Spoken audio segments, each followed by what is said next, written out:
Chapter 1. Leo Moonblessed, Alpha of the Stone Creek Pack, Warden of the Northern Reaches, Keeper of the Sunken Forest, and bearer of 17 other titles that sounded impressive on formal correspondence, was losing a negotiation with a 5-year-old. "Titan," he said, dropping his voice into the register that made grown warriors reconsider their life choices. "Put the frog down." His son, 5 years old, jam on his chin, one sock missing, looked up at him with Lena's brown eyes and an expression of bottomless innocence. He was cradling the frog like it was a newborn kitten. "He's my friend," Titan said. "He is a frog. He lives in the pond. He does not live in the Great Hall during a council meeting." "He was lonely." Leo opened his mouth, then closed it. He looked to his left, where Marcus, his beta and oldest friend, was studying the ceiling with the intense focus of a man trying very hard not to laugh. Inside Leo's mind, his wolf stirred. Oh, let the boy keep the frog. Look at him. He's already named it. You can see it in his eyes. Leo ignored this. Gravemaw, his wolf, had been increasingly unhelpful since Titan was born. Before the boy came along, Gravemaw had been a creature of war and territory and ancient fury. He had been useful. He had offered tactical assessments and threat evaluations, and the occasional deeply satisfying urge to bite someone who deserved it. Now, Gravemaw was a doting grandfather trapped inside the body of an apex predator, and it was deeply inconvenient. "Titan," Leo tried again. "The council members will be here in 20 minutes. I need the hall to look—" "The frog makes it look better," Titan said, with the absolute certainty of someone who has never once doubted himself. He held the frog up to Leo's face. "See? He's smiling." The frog was not smiling. The frog looked like it had seen war. "He's right. The frog is smiling. Good eye, little one." "Gravemaw, the frog is not smiling." "I think you'll find I'm the one with superior animal instincts here, and I say the frog is smiling. Don't argue with nature." From behind him, Leo heard a sound that might have been a cough, and might have been his beta choking on his own amusement. He turned to glare at Marcus. "Don't you have patrol reports to review?" "I do," Marcus said, his face perfectly composed. "But this is more important." Leo turned back to his son, who had now placed the frog on the ancient, carved oak council table, where it sat with the dignified stillness of someone who had accepted its fate. Titan was arranging breadcrumbs in front of it. "He needs breakfast," Titan explained. "Frogs don't eat breadcrumbs." "This one does. He told me." There it was, the unshakable Titan logic. You couldn't argue with it because it operated on a plane of reality that didn't intersect with anyone else's. The boy wasn't being defiant. He wasn't testing boundaries. He simply existed in a world where frogs smiled. Breadcrumbs were breakfast, and the Great Hall of the Stone Creek Alpha was improved by the presence of amphibians. Leo looked at his son. His son looked at his frog. The frog looked at the breadcrumbs. None of the three parties seemed inclined to negotiate. "This is the part where you give in. You always give in. It's my favorite part." "Fine," Leo said. "The frog can stay for breakfast. Then he goes back to the pond." Titan beamed. It was a smile that could power a small city. "Thank you, Daddy." He ran forward and hugged Leo's leg with the force of a small, affectionate battering ram. Leo felt the tension drain out of his shoulders despite himself. He reached down and ruffled his son's hair. "There it is. That's my boy." Leo frowned internally. "Your boy? Our boy. But mostly mine. I'm the fun one." From across the hall, Lena appeared in the doorway, a ledger under one arm and a quill tucked behind her ear. She took in the scene. The frog on the council table, the breadcrumbs, Titan wrapped around Leo's leg, and her expression didn't change at all, which was somehow worse than if she'd laughed.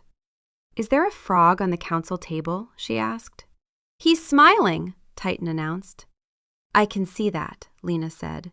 She walked over, gave the frog a brief, appraising look, and set her ledger down beside it.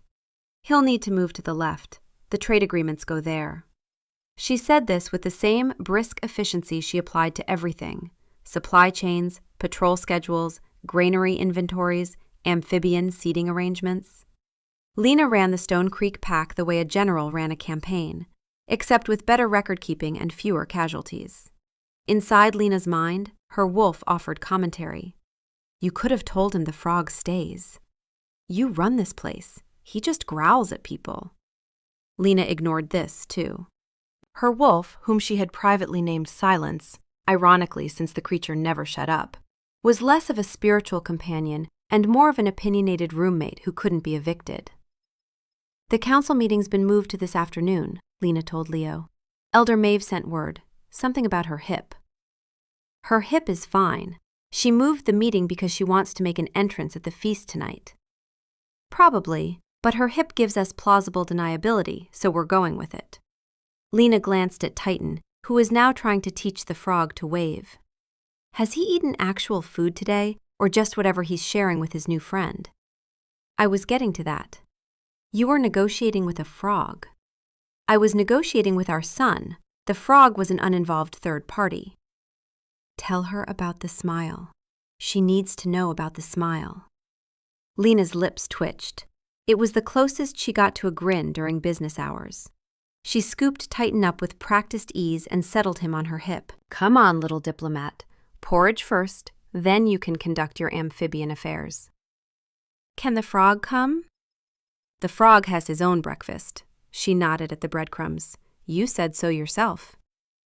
Titan considered this logic, found it airtight, and accepted his fate with a cheerful, "Okay, Mommy." As Lena carried him out, she paused in the doorway. "Oh, Leo?" "The Greymore delegation confirmed. They'll be here in 3 days. Alpha Roderick himself is leading it." The name landed in the room like a stone in still water. Roderick Greymore. The man was carved from the same stuff as mountain ranges, ancient, immovable, and deeply unpleasant. He ruled the Greymore pack with an iron fist and a philosophy that could be summarized as, "If it isn't afraid of you, you aren't trying hard enough." 3 days, Leo repeated. 3 days. Lena's expression was perfectly neutral, but her eyes said everything. Get ready. This one matters. She left with Titan, who waved goodbye to the frog over her shoulder. Leo stood in the empty hall, looking at the frog on his council table. So, the Greymore Alpha. That should be fun. It will not be fun. I was being sarcastic. I learned it from her wolf. Terrible influence, that one. Leo picked up the frog, walked it to the window, and released it into the garden. It hopped away without looking back, which he respected. 3 days until the most difficult diplomatic meeting of the year, and his heir apparent's primary skill set was frog husbandry and unsolicited hugging. This was going to be a disaster. Chapter 2. The trouble with Leo's anxiety about Titan was that it was rooted in something real, and they both knew it. The world of the packs was not kind. It was a world of territory and dominance, of ancient grudges and blood-soaked traditions. An alpha's child was expected to project strength from the moment they could walk. Leo himself had been drilled in the arts of intimidation since he was old enough to bare his teeth. His father, the late Alpha Brenna Moonblessed, had seen to that with the methodical cruelty of a man who believed love was a liability. Titan was not projecting strength. Titan was projecting sunshine and sticky fingers. And while this was objectively wonderful, it was also, in Leo's mind, a vulnerability. A crack in the armor that someone like Roderick Greymore, would exploit. And so, with the delegation 3 days away, Leo decided it was time for an alpha lesson. He had been doing this intermittently for weeks. Lena called them the sad little boot camps. Leo called them essential preparation. Gravemaw called them entertainment. Titan, Leo said, kneeling in the training yard to be at eye level with his son. The morning sun was bright, the air was clean, and several pack members were doing a very poor job of pretending they weren't watching. Today I'm going to teach you something important. Titan was holding a honey cake. He was always holding a honey cake. Leo had come to believe that the boy simply generated them from the ether. Is it about frogs? Titan asked hopefully. It is not about frogs. Oh. A pause. Is it about cake? It is about being strong, about showing the world that you are a moon-blessed, son of the Alpha, and that you are not to be trifled with. Titan nodded seriously. He had no idea what trifled meant, but he was nothing if not supportive. The first lesson, Leo continued, is the stare, the Alpha stare. When you look at someone with this stare, they should feel the weight of your authority. They should understand without a single word that you are in command. He rose to his full height and demonstrated on a training dummy across the yard. He let his presence unfurl, the invisible pressure of an alpha in his prime. The air thickened, birds went quiet. 2 young guards near the armory instinctively lowered their eyes. It was very impressive. Show off. You see, Leo said, turning back to Titan, that's power. That's presence.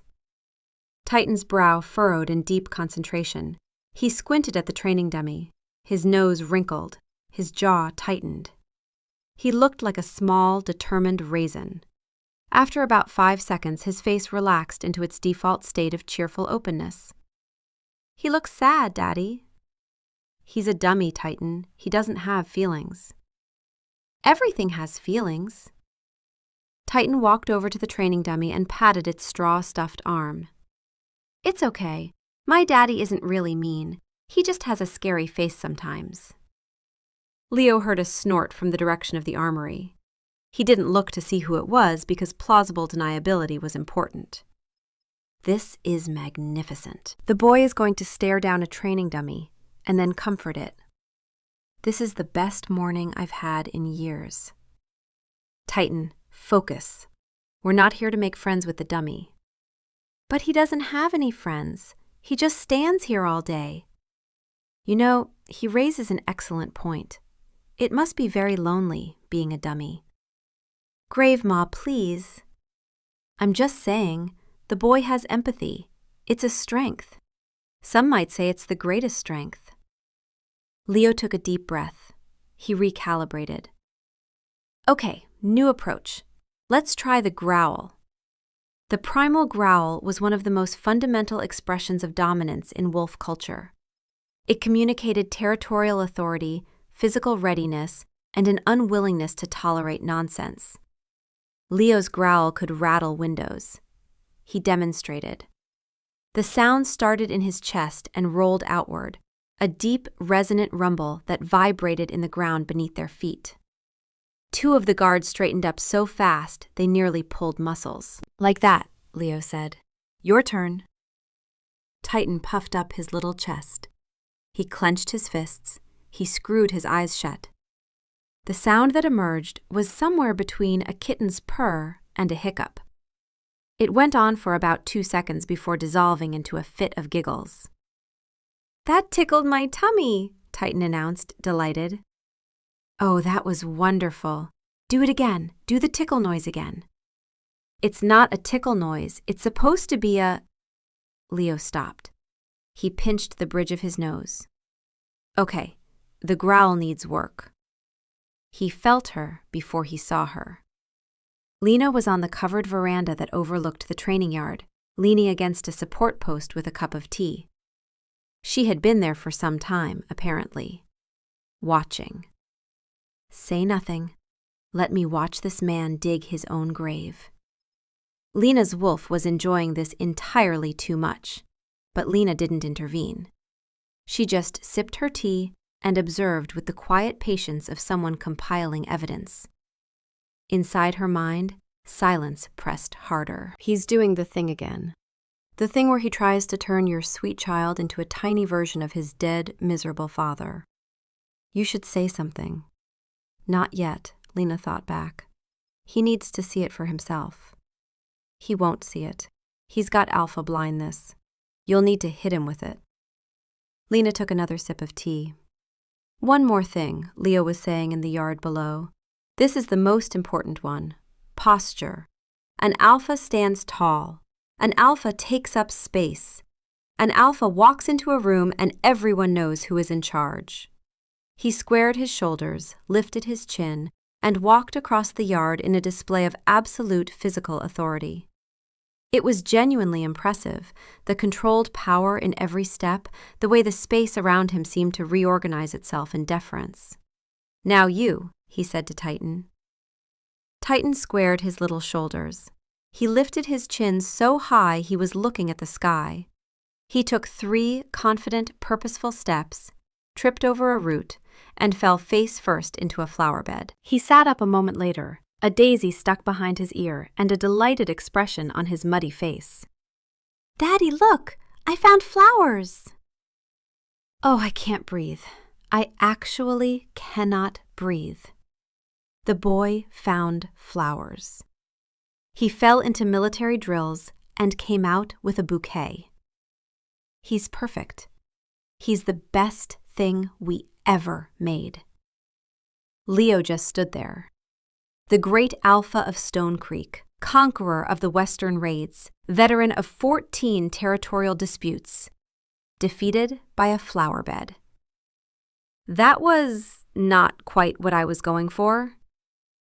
Titan ran over and held up the daisy. "This one's for you." Leo looked at the daisy.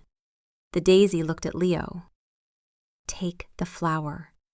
Take the flower right now, or so help me, I will make your left leg fall asleep at the worst possible moment for the rest of your natural life." Leo took the flower. "Thank you, Titan." "You're welcome. Can I have lunch? I'm hungry from being an alpha." An alpha. That's what I said. Leo tucked the daisy into his belt, which would have been humiliating if anyone had seen it, except that everyone had seen it because the entire training yard was watching, and he was going to have to live with that. From the veranda, Lena set down her tea.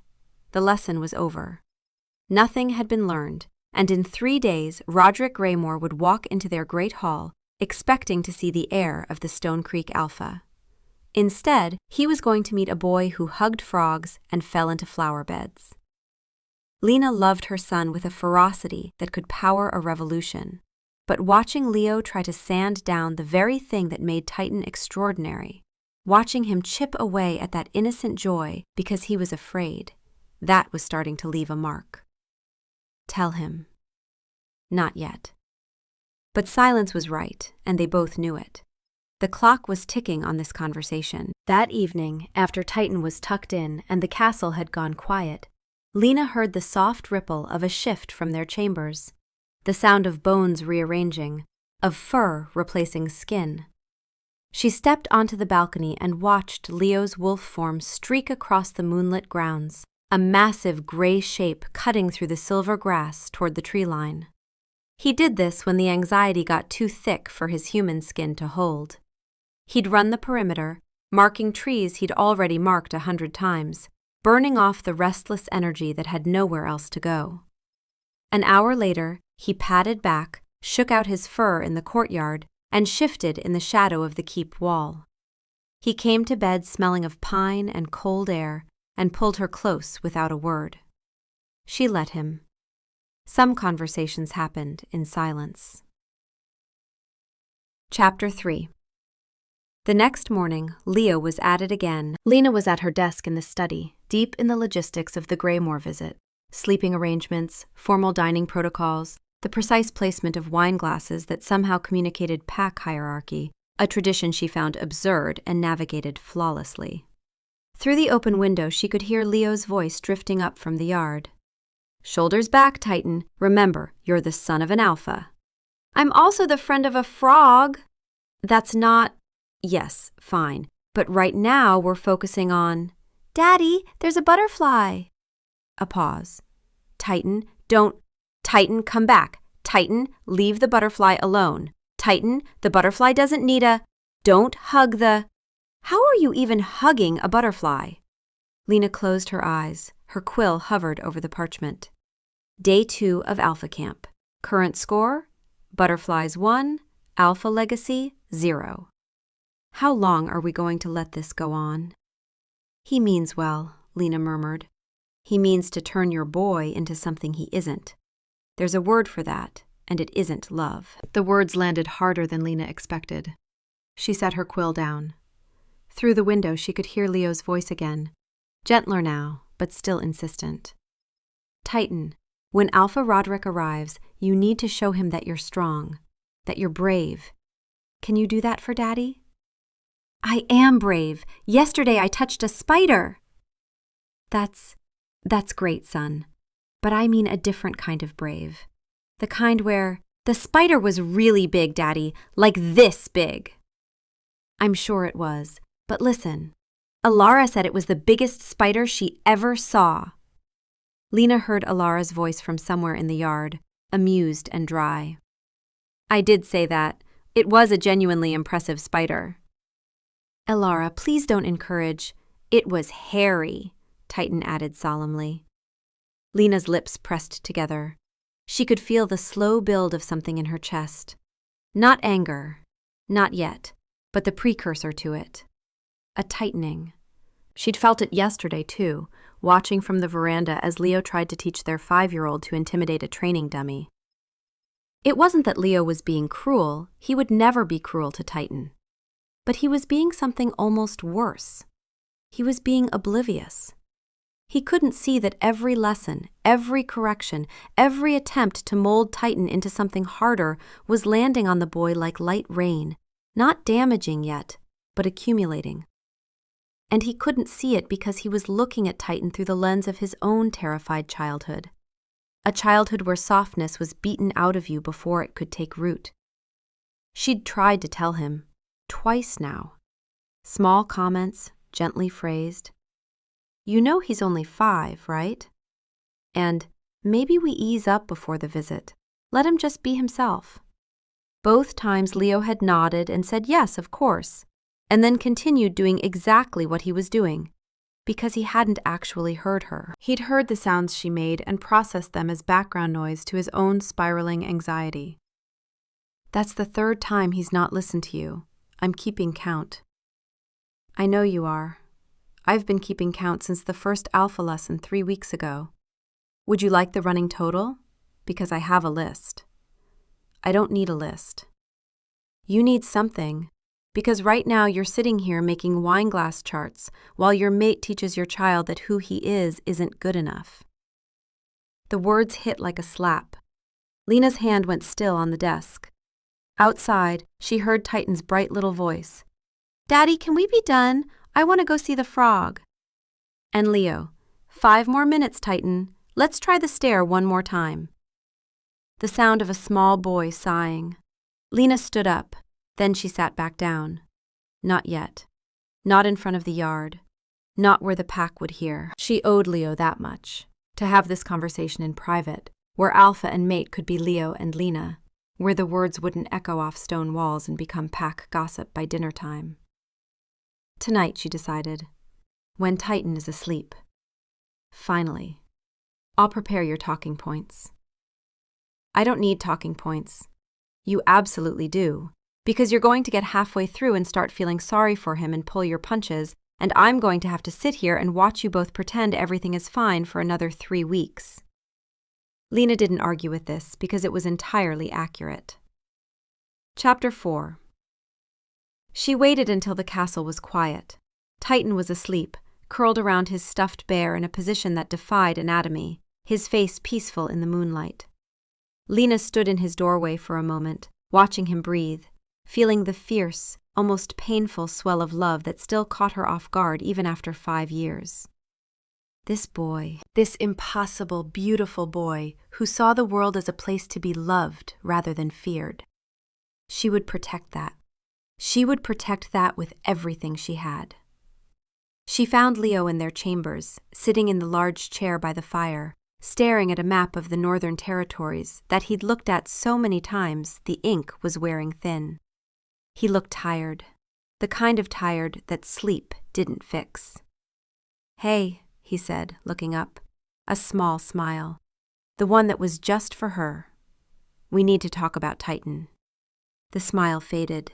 He leaned back, his jaw tightening. "What about Titan?" "The lessons, Leo. The alpha lessons."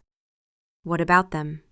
"Do not let him do the thing where he repeats your words back as questions until you give up. I swear, Lena, if you fold on this, I will give you a cramp in your writing hand for a week." "They need to stop," Lena said. The silence that followed was thick enough to have its own weather system. "They need to stop," Leo repeated slowly. 3 days before the most important diplomatic meeting we've had in years, with Roderick Graymore, a man who eats weakness for breakfast. You want me to stop preparing our son. I want you to stop trying to turn our son into someone he's not. That landed. She saw it in the way his shoulders stiffened, the way his eyes went hard, the alpha surfacing, the way it always did when he felt challenged. I'm not turning him into anything. I'm teaching him to survive. He's 5, Leo. He doesn't need to survive. He needs to be 5. He's the son of an alpha. He doesn't get to just be 5. Why not? Because the world won't let him. Leo was on his feet now, pacing. The firelight threw his shadow against the wall, large and restless. You think Roderick Graymore is going to see a little boy who hugs people and thinks frogs smile and say, "Oh, how charming"? He's going to see weakness, Lena. He's going to see a pack with a soft underbelly, and he's going to press on it. Or he's going to see a child, a 5-year-old child. And if he can't see past that, then maybe the problem isn't Titan. The problem is never Titan. The problem is the world Titan lives in. And the solution is to change Titan, instead of changing how we present to the world? She was on her feet now, too. They were facing each other across the firelit room, the map of the Northern Territories between them like a battlefield. Leo ran a hand through his hair. You don't understand. Don't. The word was quiet, but it stopped him dead. Don't tell me I don't understand, Lena said, her voice controlled and level, which was always more dangerous than shouting. I have watched you do this for 3 weeks. I have gently, politely, subtly suggested that maybe, just maybe, drilling a 5-year-old in intimidation tactics is not the best use of anyone's time. And every single time you have nodded, said yes, dear, and gone right back to doing it. So either you're not listening to me, or you're listening and you don't care. And I'm genuinely not sure which is worse. The room was very quiet. The fire crackled. Oh, she's good. She's much better at this than you are. I do listen to you, Leo said, but even he could hear how thin it sounded. You listened when I told you the Eastern Granary needed reinforcing. You listened when I restructured the patrol schedules. You listened to me about logistics, Leo, about supply chains and trade routes. But when it comes to Titan, when it comes to anything that touches your fear, you stop hearing me. You hear your father. That one drew blood. She saw it in his eyes, the flinch he couldn't quite hide. She didn't stop. She couldn't stop.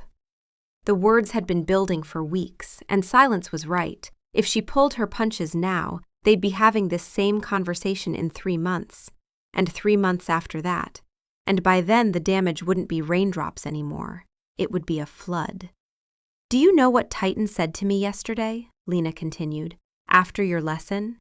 He said, Mommy, am I doing it wrong? He asked me if who he is, his fundamental self, is wrong.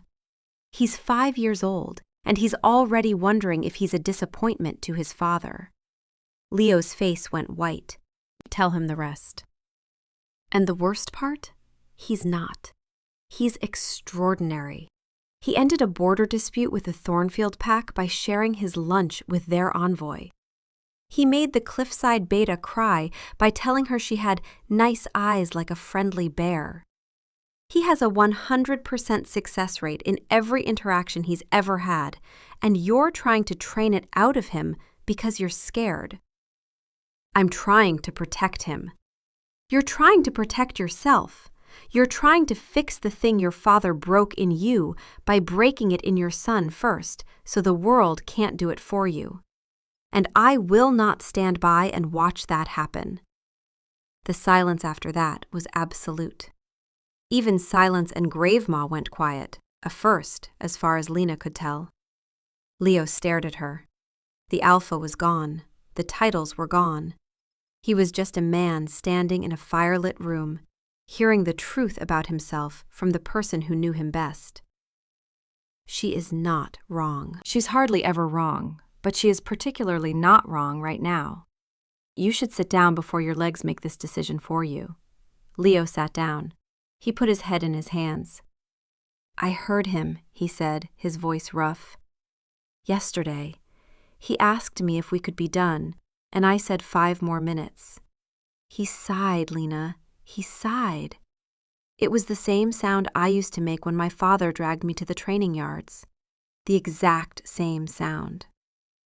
Lena felt her anger crack, letting the thing underneath seep through. The thing underneath was always love. Frustrating, terrifying love for a man who was trying so hard to be good and kept tripping over his own ghosts. She crossed the room and sat on the arm of his chair. She didn't touch him yet. She needed him to sit with this. "You are not your father, Leo." "Then why am I doing what he did?" "Because fear makes us stupid. It makes all of us stupid." He looked up at her.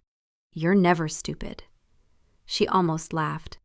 "I spent the first 2 years of our marriage convinced that everyone in this pack thought I was a fraud. A Gamma's daughter from a dusty southern pack playing Alpha's mate. I overcompensated so hard that I reorganized the entire supply infrastructure in 6 months because I thought if I was useful enough, no one would notice I didn't belong." "You reorganized the supply infrastructure because it was a mess." "It was also a mess, yes. 2 things can be true." A ghost of a smile. Progress. "I love him," Leo said. "You know that." "I know that. He knows that. But love without listening is just noise, Leo. And right now, you're making a lot of noise. Ask him if he trusts the boy. Pin him on it." Lena took a breath. "Do you trust Titan?" He looked at her, confused. "He's 5. That's not what I asked. Do you trust him? Do you trust the person he is?" The question hung in the air. She watched Leo struggle with it, not because the answer was complicated, but because the answer was simple, and simple answers terrified him. "Yes," he said finally. "I trust him. He's the best person I know, and he's 5, and I have no idea how we made him, and it scares me every single day." "Then let him be who he is, even in front of Roderick Graymore. Roderick Graymore is going to eat him alive. Or Titan is going to offer him a honey cake, and the man is going to have an existential crisis. We won't know until we find out." Leo groaned. "That is not a strategy." "It's Titan's strategy, and it's undefeated." He reached for her then, pulling her off the arm of the chair and into his lap. She let him, settling against his chest, feeling his heartbeat under her cheek. It was still too fast. "I'm sorry," he said into her hair, "for not listening, for not hearing you. I know. I'll stop the lessons. Thank you. Roderick Graymore is still going to be a nightmare." "Oh, absolutely. But that's my problem to manage. I'll handle the seating, the agenda, the talking points. You handle the posturing and the ceremonial growling. And Titan handles the hugging. Titan handles the hugging." They sat like that for a while, the fire burning low, the castle settling around them. 2 people, imperfect and afraid, choosing each other over their fears. "She's asleep. No, wait. She's pretending to be asleep so you'll carry her to bed. This is a well-known strategy. I respect it." Leo carried her to bed. She was not asleep, and they both knew it, and neither of them said a word. Chapter 5. The morning of the Greymore visit, the castle was a controlled avalanche of preparation. Lena had been up since before dawn. Through the window, she'd watched the night patrol return, 4 wolves loping through the morning mist in formation, their fur slick with dew, before shifting back to human form at the gate and accepting hot cider from the kitchen staff. The casual ease of the shift always struck her. One moment, wolves, the next, yawning men and women stamping their boots and complaining about the cold. It was the heartbeat of the pack, as natural as breathing. She moved through the keep like a general before a battle. The kitchens were producing a feast that walked the precise line between generous hospitality and aggressive one-upmanship. The great hall had been arranged with mathematical precision. Greymore's seat positioned to face the morning light, a subtle power play that Lena was quietly proud of. The guards were polished, the banners were pressed, and every surface gleamed. "The wine is the Black Pine Reserve," she told Marcus, checking her list. "The good one, not the one we serve to people we're trying to insult." "And if things go badly?" "Then we switch to the Thornfield Red halfway through dinner. It's terrible. He'll know what it means." Marcus grinned. "You're a terrifying woman, my lady." "Thank you. Where's Leo?" "Getting dressed. He's been staring at his formal coat for 20 minutes. I think he's trying to intimidate it." Lena made a sound that wasn't quite a sigh. She headed upstairs to check on her boys. She found Leo in their chambers, fully dressed in his formal alpha attire. Dark gray coat with silver clasps, boots polished to a military shine, the ceremonial torque of the Stone Creek Alpha heavy around his neck. He looked like a man carved from authority. He also looked like a man who hadn't slept. "You look handsome," she said. "I look like a decorated threat, that's the point." "Not wrong. We look magnificent, like a monument to poor decisions about to go very well." In the small adjoining room, Titan was getting dressed with the help of his minder, an endlessly patient woman named Bryn. The sounds of this process drifted through the door. "Titan, those are not your shoes." "But they're shiny." "Those are candlesticks." "Shiny shoes." Lena and Leo exchanged a look. The look contained multitudes: love, terror, resignation, and the shared understanding that their son was about to meet a man who could crush rocks with his bare hands, and Titan was going to try to put candlesticks on his feet. "He's going to be fine," Lena said, as much to herself as to Leo. "Define fine." "Alive and happy at the end of the day." That's a low bar. For the Greymore delegation, that's an ambitious bar. A horn sounded from the watchtower. The delegation was approaching. Leo straightened. The alpha mask settled into place, jaw tight, eyes hard, presence expanding to fill the room. He was good at this. The transformation from anxious father to immovable sovereign took less than a breath. Showtime. Try not to stare at anyone so hard they faint. We want them conscious for the treaty. Lena smoothed the front of her own dress, deep green, practical, with pockets. She had insisted on pockets in every formal garment she owned. A woman who couldn't access her notes was a woman at a disadvantage. She squared her shoulders and went to collect Titan. He emerged from his room looking, for approximately 3 seconds, like a proper alpha's son. His dark hair was combed, his little formal coat was buttoned, his face was clean. Then he saw Leo in his full alpha regalia, and his face split into a grin of pure, uncomplicated admiration. "Daddy, you look like a king!" Leo's mask cracked. Just for a second. A warmth bloomed in his eyes that he blinked away, but not before Lena caught it. "The boy thinks we look like a king. This is the highest honor I have ever received. I am framing this moment in my memory permanently." "Thank you, son. Now, remember what we talked about?" Lena tensed. They had agreed. No more coaching, no more instructions. Let Titan be Titan. But Leo surprised her. "Remember that you're loved," he said, kneeling down. and that no matter what happens today, your mother and I are proud of you, just for being you."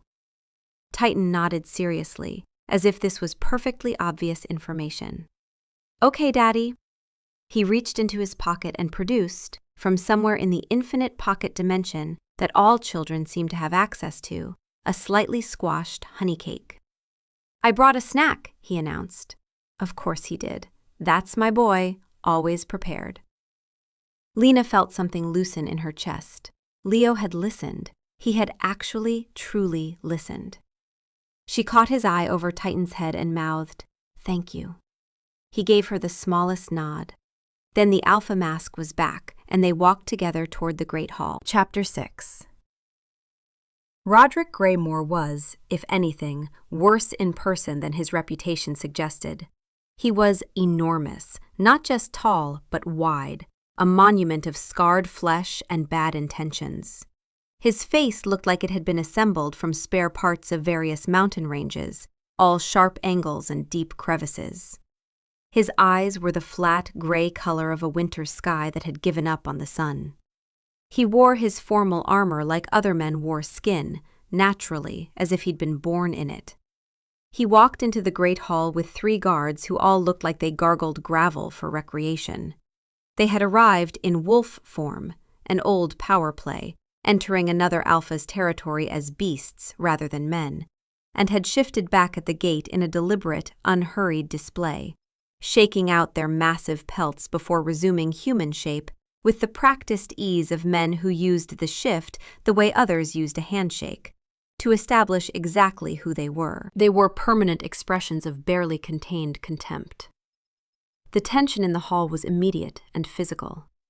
Pack members along the walls straightened. Guards tightened their grips on ceremonial spears. Even the candle flames seemed to lean away from the man. Leo met him in the center of the hall. 2 alphas, face to face.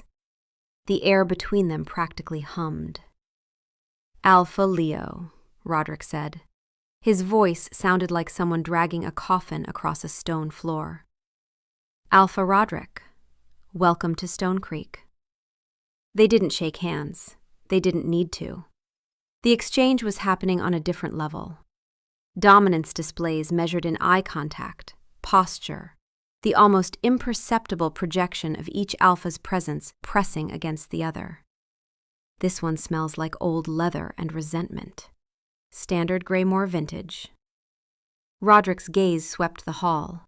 The banners, the guard placement, the feast being prepared. He was measuring, calculating, looking for cracks. Lena stood to Leo's right, 3 steps back, in the traditional position of the alpha's mate. She hated the position. It was a relic of an era when mates were ornamental. But for the opening ceremony, optics mattered. "Look at you, standing 3 steps back like a good little accessory. You run this entire pack's economy, but sure, let the men have their staring contest first." "Not now." "Fine, but I'm judging everyone in this room, and I want you to know that."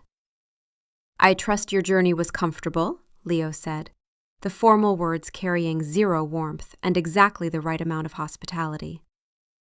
"It was long," Roderick said, which was apparently the Graymore version of small talk. He looked past Leo, his gaze lingering on the arrangement of the hall, the placement of the guards. "You've fortified the eastern approach since my last visit. We believe in preparedness." The sound conveyed approximately 12 different flavors of disapproval.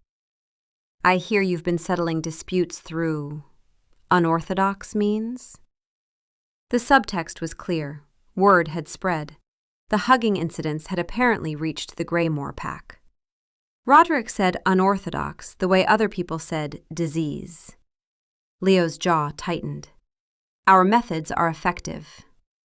"Effective." A pause. "I heard the Black River Beta left your hall in tears, talking about his childhood. He also withdrew his threat of war, because he was crying. This man has all the warmth of a frozen rock in a dead lake. I don't like him. Can we bite him?" The diplomatic dance continued.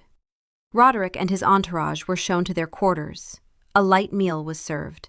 Formal talks were scheduled for the afternoon. Everything was proceeding according to Lena's meticulous plan. And then Titan appeared. He wasn't supposed to be there. He was supposed to be with Bryn in the nursery wing, safely removed from the proceedings. But Bryn, it would later emerge, had made the fatal error of turning her back for 30 seconds to retrieve a toy from a high shelf, during which time Titan had apparently achieved speeds previously thought impossible for someone with legs that short. Lena saw him first, a small figure rocketing across the stone floor of the great hall with the unstoppable momentum of a cheerful cannonball. She had approximately 2 seconds to process what was about to happen. Oh no. Oh yes, silence replied, and Lena could swear her wolf was grinning. Titan ran directly at Roderick Graymore. He didn't slow down. He didn't hesitate. He didn't read the room because Titan didn't read rooms. Rooms read Titan, and they always came away confused. He wrapped both arms around Roderick's massive, armor-clad leg and squeezed. "You're so big," Titan announced, his voice ringing with genuine, uncomplicated delight. He craned his neck back to look up, way, way up, at the scarred granite face of the Graymore Alpha. "I love big people. Are you a giant? Do giants eat cake? I have cake." He produced the honey cake from his pocket. It was, impossibly, even more squashed than before. It had pocket lint on it. The silence in the great hall was the loudest sound Lena had ever heard. Every guard was frozen.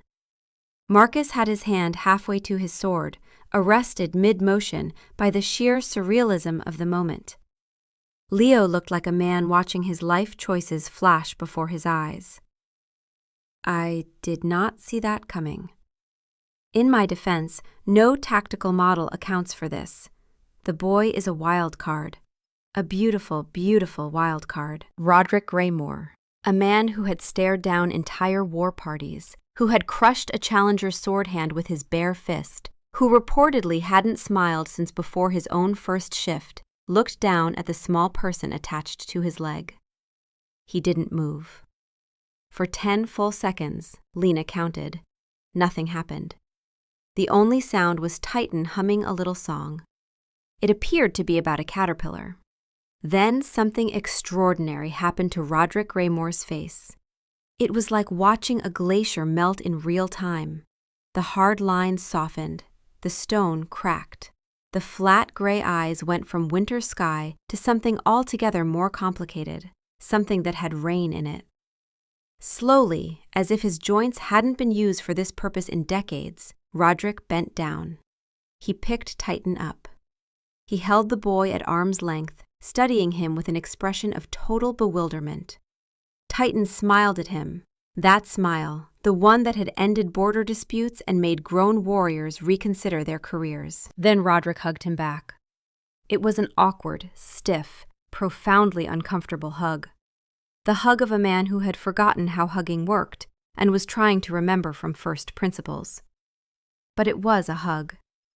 And then, to the absolute astonishment of every person in the great hall, Roderick Graymore's eyes filled with tears.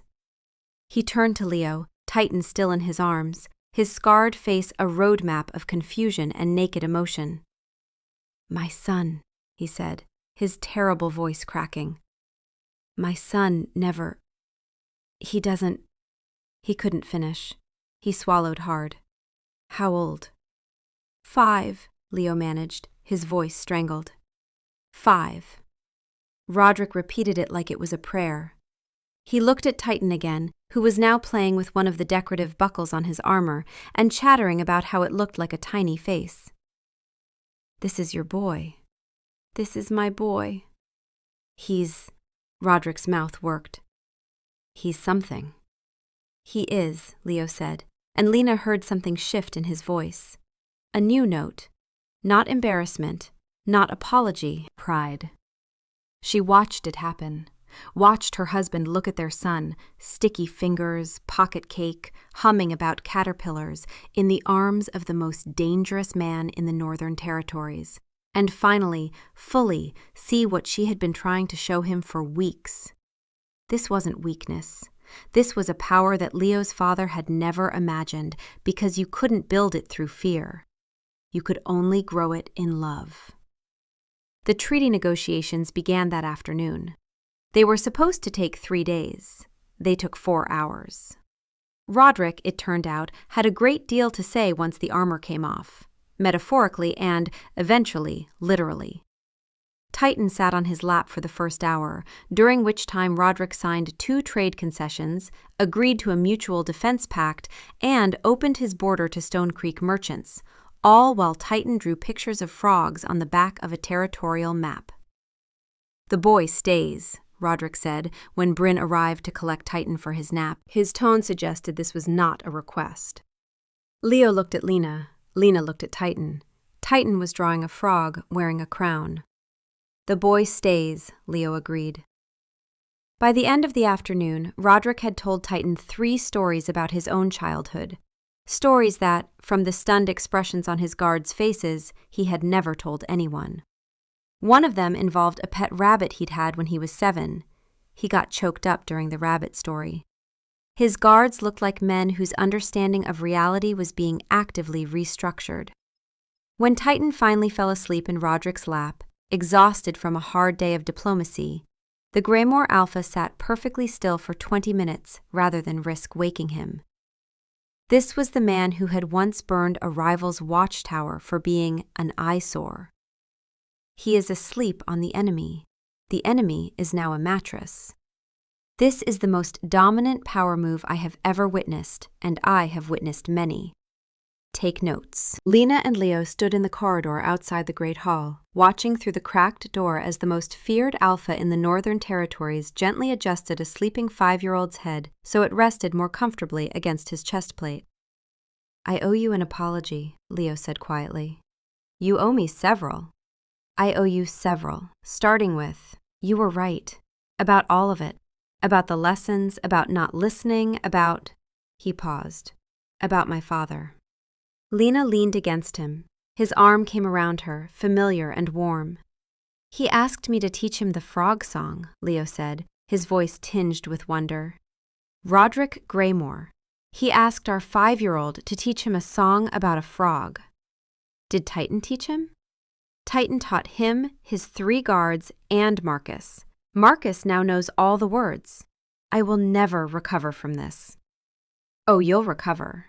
You'll recover because you married a woman who is smarter than you, and you had a son who is kinder than both of you. And between the 3 of you, you might just figure out how to run a pack without anyone losing any teeth." Lena smiled. The tight thing in her chest that had been building for weeks was gone. In its place was something warm and solid and full, and inside her own mind, silence stretched, satisfied. See? All it took was one conversation. Well, one conversation, 3 weeks of simmering, and a 5-year-old with a pocket full of cake. But sure, let's call it progress. Chapter 7. The Greymore delegation stayed 3 more days. They had been scheduled to stay for a week of tense negotiations, but since the negotiations had been concluded in a single afternoon by a boy who drew frog royalty, the remaining days turned into something nobody had anticipated. A visit. Roderick Greymore, freed from the obligation to be menacing, turned out to be a profoundly awkward man who had no idea what to do with leisure time. He wandered the castle grounds like a large, confused bear, terrifying the garden staff and accidentally intimidating the chickens. Titan appointed himself the Alpha's personal tour guide. "This is the kitchen," Titan announced, leading Roderick by the finger into the warm, flour-dusted domain of the head cook. "This is where Cake lives." Roderick looked around the kitchen with the expression of a man who had just discovered a new continent. "I don't spend time in kitchens." "Why?" "I don't know." "That's silly. Kitchens are where the good stuff is." Roderick accepted a honey cake from the bewildered cook and ate it standing up, crumbs falling into his beard. One of his guards, hovering in the doorway, looked like he was having a spiritual experience. "I can teach you," Titan said, watching Roderick devour the cake with the enthusiasm of a man who had just discovered joy had a flavor. It's easy. You get the honey, lots of honey, and you put it in a bowl. Then you put flour in, then you stir it. Then you put it in the oven, but not too much fire, that's the important part. Medium fire. Then you wait and it smells good and then it's done. Roderick listened to this recipe with the grave attention of a man receiving classified intelligence. Medium fire, he repeated. Medium, Titan confirmed. Too much fire and it goes black and sad. I will remember that. He would not, as it turned out, remember that. The tour continued, the stables. This horse is named Gerald. He likes apples and songs. The garden. Don't step on those flowers, they're growing. The training yard. That's the dummy. He's my friend. Please don't hit him. And the pond. This is where my frog lives, but he's busy today. Roderick followed obediently, nodding seriously at each introduction, as if he were receiving a military briefing of the highest importance. Leo watched from a distance, arms crossed, his expression a complicated mixture of pride and bewilderment. He's giving a strategic tour, Marcus observed, appearing at Leo's elbow. The boy is showing a rival alpha every inch of our territory, and the rival alpha is taking notes on frog habitats. I'm aware. He introduced Roderick to the training dummy. I'm aware of that, too. Roderick apologized to the training dummy. I'm choosing not to process that information. This is the finest diplomatic operation in the history of the Northern Pax, and it's being conducted by a boy who can't tie his own shoes. I want you to sit with that. Across the yard, Titan had led Roderick to the flower bed, the same one he'd fallen into during the failed alpha lesson. He was showing the giant warrior how to pick flowers without pulling up the roots. Gentle, Titan instructed, his small hands guiding Roderick's enormous, scarred ones. See? Gentle. Roderick, kneeling in the dirt in his formal armor, picked a daisy with the careful precision of a man defusing a bomb. He held it up. Like that? His voice, the same voice that had issued war proclamations and death threats, was uncertain. Hopeful. Perfect, Titan beamed. Now you give it to someone you like. Roderick looked at the daisy. He looked at Titan. He looked around the yard with the desperate expression of a man who had never voluntarily given anyone anything that wasn't a military order. His gaze landed on his most senior guard, a mountain of a man named Thorn, who had a neck like a tree trunk and a face that suggested he ate gravel for moral fiber. Roderick stood, walked over, and wordlessly handed Thorn the daisy. Thorn looked at the flower. He looked at his alpha. His lower lip trembled. Thank you, my lord, he said, his gravel voice cracking. Don't mention it, Roderick muttered, already looking like he regretted every choice that had led to this moment. Literally, don't mention it. To anyone. Ever. Behind them, Titan clapped his hands in delight. See? Flowers make everyone happy. I am going to remember this moment on my deathbed, and I am going to die smiling. Lena observed all of this from the veranda, her ledger in her lap, a cup of tea growing cold in her hand. She was ostensibly reviewing the trade agreement that Roderick had signed. The terms were astonishingly favorable. Titan's negotiation style, it turned out, was not only effective but profitable. But really, she was watching her family. Leo had drifted closer to Titan and Roderick, not inserting himself, but present, available. When Titan looked over his shoulder for reassurance, Leo was there, and the boy's face lit up. That's what it looks like when he trusts himself to be enough, Silence observed. Turns out the boy doesn't need to be fixed. He needs to be witnessed. I know, Lena said quietly. You knew before, but now he knows too. That's the part that matters. She picked up her tea and drank it, cold and all. It tasted like victory. Chapter 8. On the last evening, Roderick requested a private audience. Not with Leo, with Lena. She'd been in wolf form earlier that afternoon, running a solo loop of the inner grounds while the Greymore delegation rested. It was her version of Leo's stress runs, except hers weren't about burning off anxiety. They were about recalibrating. In wolf form, her senses sharpened and her thoughts simplified, and the complicated tangle of diplomatic obligations and personal feelings sorted itself into clean, manageable lines. She'd shifted back at the kitchen door, accepted a towel from a cook who didn't bat an eye, and gone to meet Roderick. She found him on the western battlements, where the sunset was painting the sky in absurd shades of orange and purple. He stood with his hands behind his back, looking out over the Stone Creek lands, his massive silhouette dark against the dying light. "You're the one who runs this pack," he said, without preamble. It wasn't a question. Lena appreciated that. "Leo leads. I manage." "You manage everything.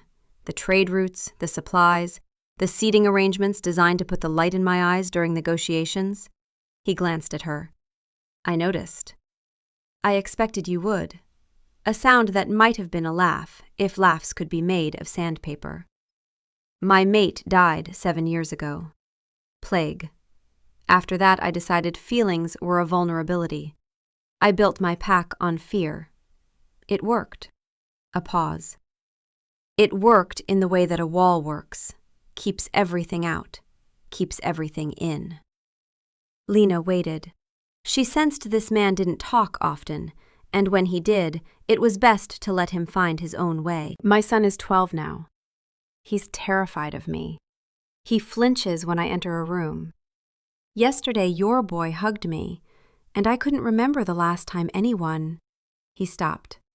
His jaw worked. "I couldn't remember." The words hung in the evening air.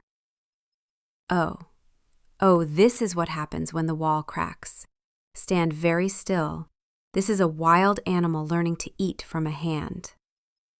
"Children reflect what they're shown," Lena said carefully.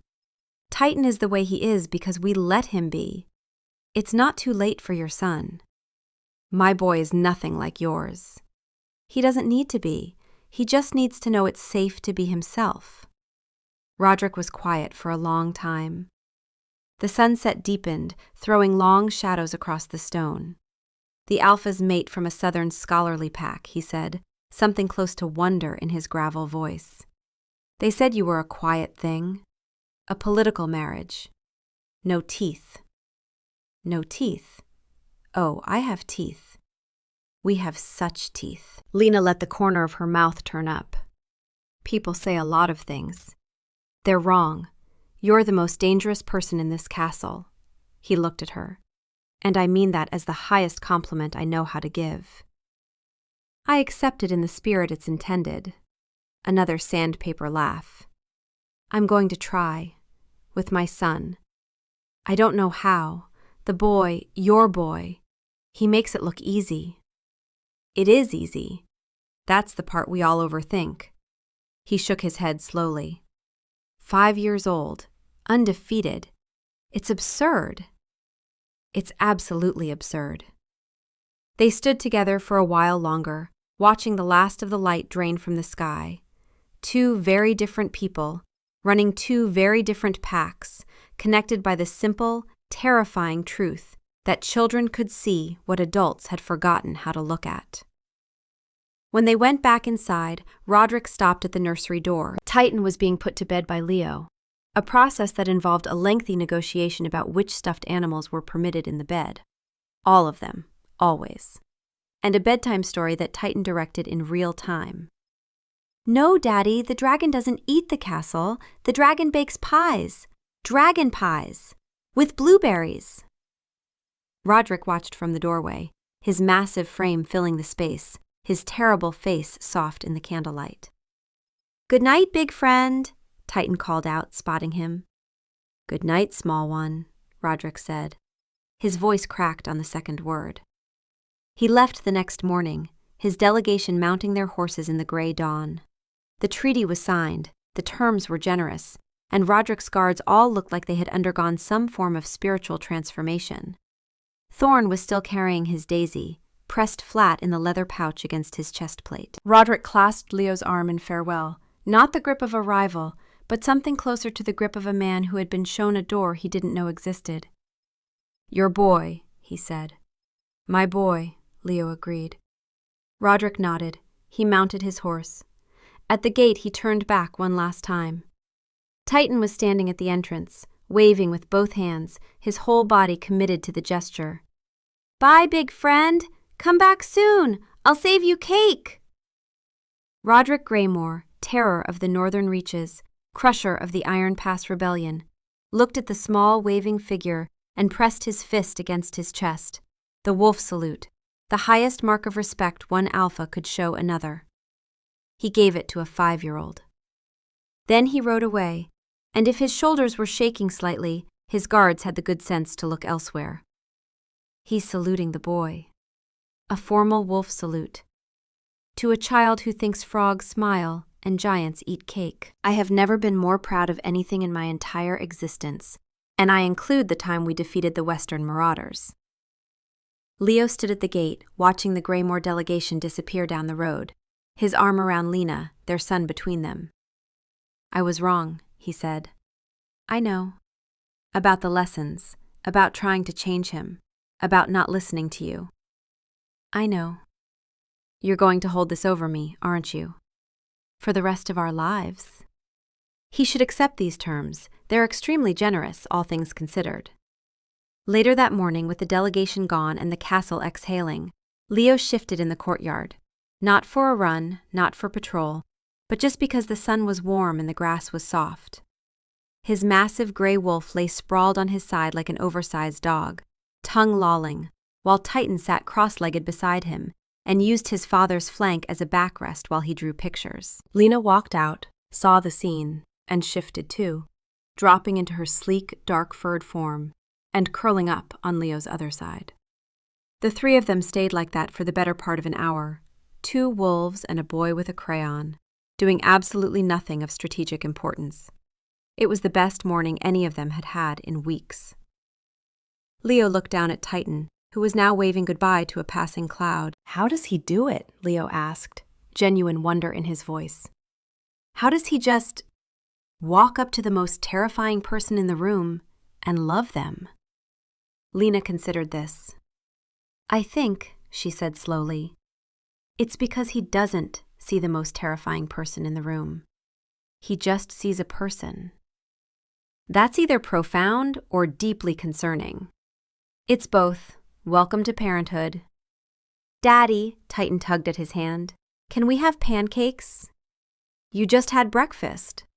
"Second breakfast." "That's not the frog said I should have second breakfast." "The frog is not a nutritional advisor." "He's my nutritional advisor." Leo looked at Lena. Lena looked at Leo. Their wolves, for once, were in perfect agreement. Give the boy pancakes. Give him all the pancakes. He just brokered a peace treaty with pocket cake and a hug. He has earned unlimited pancakes. Yes, give the child pancakes. Do not make me side with the other wolf. We were having such a nice moment. "Pancakes it is," Leo said. Titan cheered. He grabbed both their hands and pulled them toward the kitchen. A small, irresistible force of nature, with jam on his chin and a frog on his mind, and enough love in his tiny heart to disarm an empire.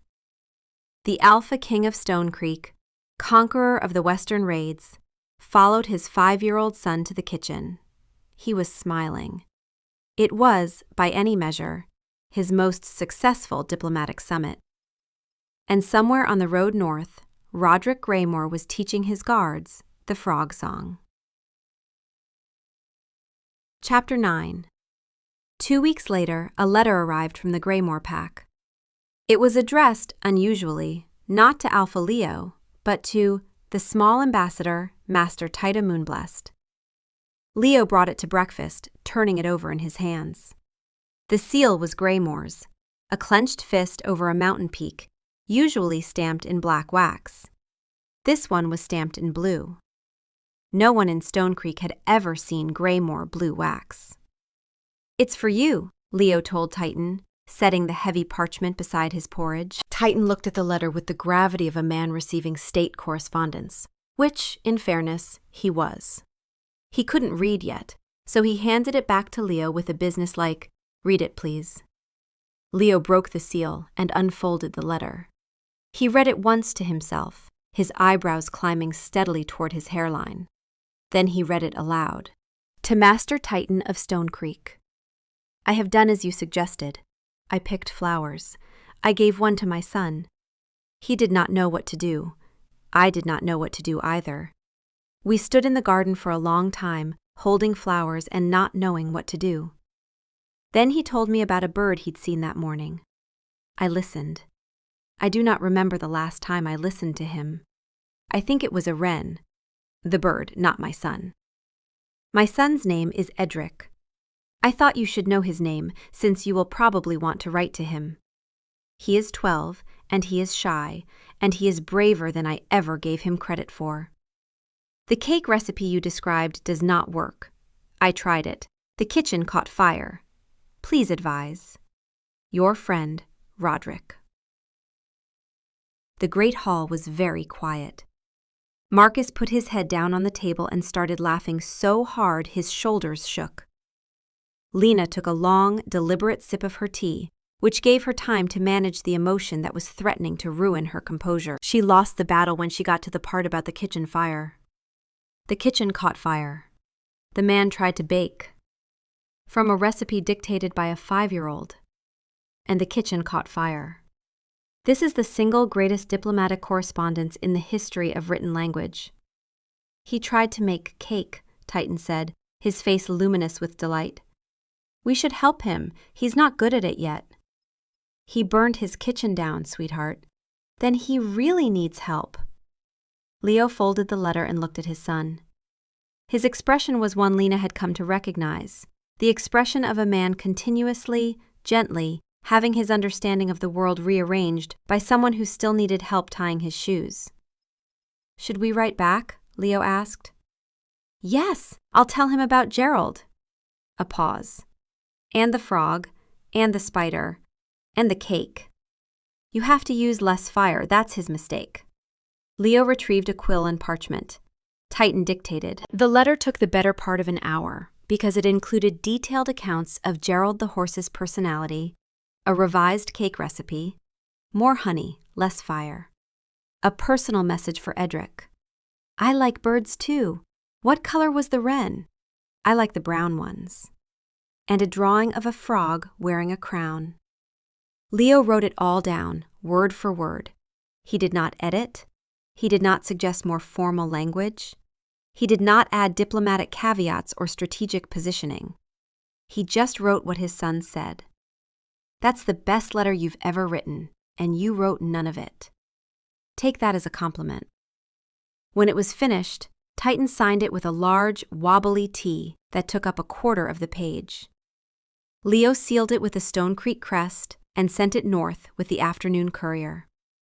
Daddy, Titan said as the courier rode out through the gate. Yes, son? Do you think his boy likes frogs? I don't know, maybe. I hope so. Frogs are good for when you're sad. They just sit there and be a frog. It's calming. Leo looked at Lena. She looked back at him. Neither of them said anything because there was nothing to say that could improve upon a 5-year-old's assessment of amphibian therapy. You know, the boy has a point about frogs.